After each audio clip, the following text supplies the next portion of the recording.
আসসালামু আলাইকুম। আমি ডাক্তার মোহাম্মদ মাহিমিন ইসলাম। আমি বর্তমানে চেম্বার করছি হুমায়ুন রোডে। আমার নতুন ইউটিউব চ্যানেল। সবাই ইউটিউব চ্যানেল করতেছে, সবার সাথে সবার সম্মত। তো আমিও মনে করলাম আমি একটি ইউটিউব চ্যানেল করি। আমার চ্যানেলে আমি আমার পার্সোনাল লাইফে মজ মস্তি, চিকিৎসার ব্যাপারে, রোগীর ব্যাপারে, খাওয়া দাওয়ার ব্যাপারে এটা আপনাদের সাথে আমি আলোচনা করি।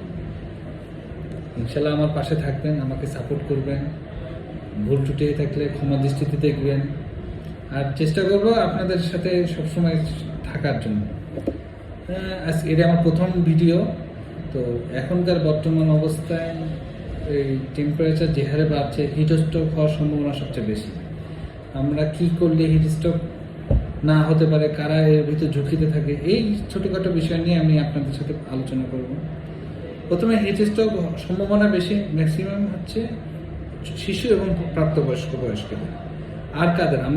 আমাদেরও হবে যারা আমরা বাইরে কাজ করি, সূর্যের আলোর সাথে যারা সরাসরি সংযুক্ত, ম্যাক্সিমাম দেখা যায় রিক্সাওয়ালা কিংবা নিম্ন আয়ের মানুষজন, তাদের এই জিনিসটা হচ্ছে তাদের জন্য হওয়ার সম্ভাবনা থাকে।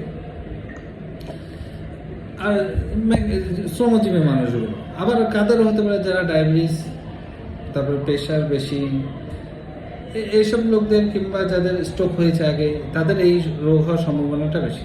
যাদের ওজন বেশি, যারা শারীরিকভাবে অসুস্থ, বিশেষ করে যাদের হৃদরোগ বা উচ্চ জ্বর আছে, তাদের ঝুঁকিটা কিন্তু বেশি থাকে। আচ্ছা, এখানে যদি আমাদের হিস্ট্রি বেশি থাকে, তাহলে আমাদের এই সমাধানটা কি? আমরা কি করলে এর থেকে মানে রক্ষা তো আল্লাহ মাহবুদ ছাড়া তো কেউ পারবে না। প্রতিকার যতটুকু করা যায় ততটুকু ব্যবস্থা করতে পারি। দিনের বেলায় আমরা প্রতিকারটা কীভাবে করতে পারি? দিনের বেলায় যত সম্ভব আমরা বেরোবো করব। আর যদিও বের হয় তাহলে সব চেষ্টা করবো টুপি অথবা ছাতা মাথায় দিতে। সবসময় হালকা রঙে কিংবা ঢিলে ঢালা সম্ভব হলে সুতি কাপড় ব্যবহার করবো।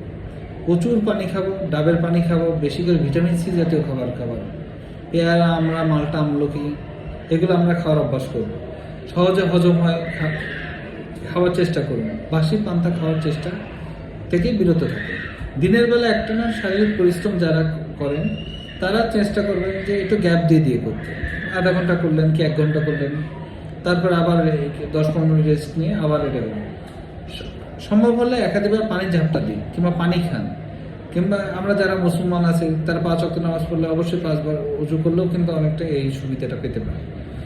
আর যারা প্রচুর ঘামেন, খেয়াল রাখবেন যে ঘামলেই শরীর থেকে পানিটা বের হয়ে যাচ্ছে। তাহলে আমরা কী করবো? পানিটা একটু বেশি বের করবো। অনেকে যে পানির সাথে, আমি যেটা পার্সোনাল ওপিনিয়ন দিই যে স্যালাইন পানি খাওয়া যায়। কারণ ডায়াবেটিস হলে তো স্যালাইন বেশি খাওয়া যাবে না। যদি বলি যে হাফ লিটার পানির সাথে স্যালাইন খেয়ে ফেলেন কিংবা গ্লুকোজের পানি খেয়ে ফেলেন, তো এটারও তো একটা কন্ট্রাইন্ডিকেশন থাকে যে সব ইচ্ছা করলেই তো আর আমরা পানি এই পানির সাথে এসছে। তাহলে শুধু পানি খান, ঠান্ডা পানি অ্যাভয়েড করার চেষ্টা করবেন। প্রস্রাবের রঙের দিক খেয়াল রাখেন। প্রস্রাবের রঙটা যদি ঘন কিংবা হলুদ কালার হয় তাহলে শরীরে পানি দরকার, এটা একটু চিন্তা করতে হবে। আর ঘরের ভিতরে ভাবসাব কিংবা দম এরিয়া, এটা আমারও সহ্য হয় না যে জানলা টাংলা বন্ধ। আমার এসি বাতাসও সহ্য হয় না, যদিও এখন এসি চলতেছে, গরমের ভিতরে আছি। কিন্তু জিনিসটা হচ্ছে কি, এই পরিবেশ থেকে যতটুকু পারবেন খোলামেলা বাতাসে থাকার চেষ্টা করুন, তাহলে এই হিটস্ট্রোক হওয়ার থেকে একটু সম্ভাবনা। আর সবচেয়ে বড় কথা যেটা, যদি আপনার মনে হয় যে বেশি খারাপ লাগতেছে, কোনো কথা নেই, আমার মনে হয় কোনো কথা নেই, তাড়াতাড়ি হসপিটালে চলে যাবেন কিংবা জানাশোনা কোনো চিকিৎসক থাকলে তার সাথে ফোনে যোগাযোগ করবেন যে এখন কী করা যায়। ধন্যবাদ সবাইকে। আসসালামু আলাইকুম।